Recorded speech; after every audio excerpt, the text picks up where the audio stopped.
APEC is an important organization. It represents about 55% of global GDP. I think a lot of FDI is flowing into India because it is a highly trusted destination. There's a lot of trade facilitation that needs to happen between the U.S. and India, particularly, that the U.S. and India took 7 cases off the table at the WTO in Geneva and are going to work them bilaterally.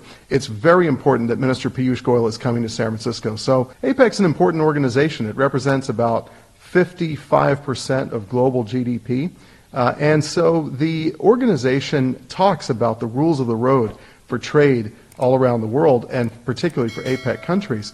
So for the United States to invite India to this APEC summit in San Francisco, to me, is a really big deal. India is not a member of APEC, although it asked to become a member back in 1991 when APEC was formed. And I think this administration is actually putting a lot of effort into trying to reach out to India to include it in our trade efforts around the world. Look at the Indo-Pacific Economic Framework. I always tell people that until very recently, India and the United States did not find themselves in the same strategic and economic baskets in the Indo-Pacific, and now we are. We're in the Quad together strategically, and we're in the Indo-Pacific Economic Framework economically.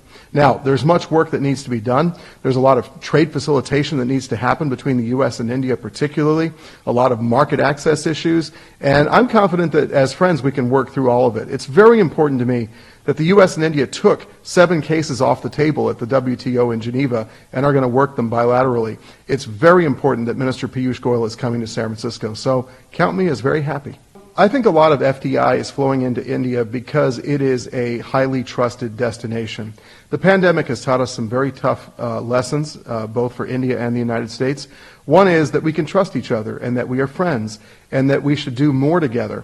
As you look at the world of deep tech and future tech that we will live in the years to come, it's critical that the United States and India and our companies, many of whom are members of USIBC, help frame the rules of the road for artificial intelligence, for cybersecurity, for the digital economy. We are the market leaders. We need to ensure we frame those rules. Otherwise, if we don't, others will, and it won't be good for free people around the world. So there's an urgency to this that's very important, and that's why I'm glad our governments are talking so much.